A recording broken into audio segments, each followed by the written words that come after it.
What the president did today was historic, and it is an extraordinary beginning set of steps to dealing with this problem. I can tell you as a governor that finally having a federal government and a White House that understands the depth of this problem and is willing to put significant resources to it, and the power of the presidency behind it is an incredible step, not only for the substantive things that we need to get done to be able to stem the tide of the deaths in this country, but also I cannot tell you how important this will be to the millions of American families out there who have been affected by this epidemic, who have lost loved ones, who are struggling today to reclaim their loved ones from this addiction.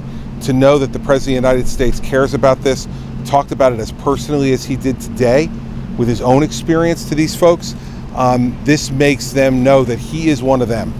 Congress's job, Hallie, is to appropriate, as you know. And I think the President made it very clear today that he's giving wide-ranging authority to his cabinet to move current money that's available.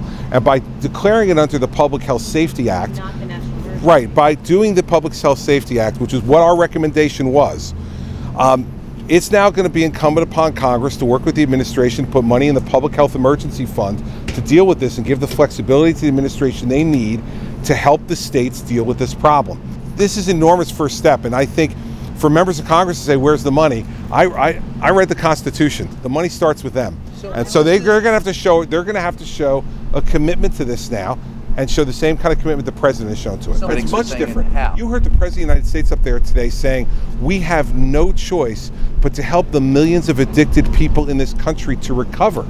That's not just say no. Now listen, prevention is incredibly important. I think the President's message on making sure that people don't start is an incredibly important part of this. There's three legs to this stool. There's prevention that needs to start, in my view, in the middle schools in this country, in the 5th and 6th grades, before kids get anywhere near high school. Second, there's intervention, which the Justice Department is taking care of in terms of law enforcement. And third is treatment. This President stood up there today and firmly, loudly, and directly said that all three are necessary. So this is much different.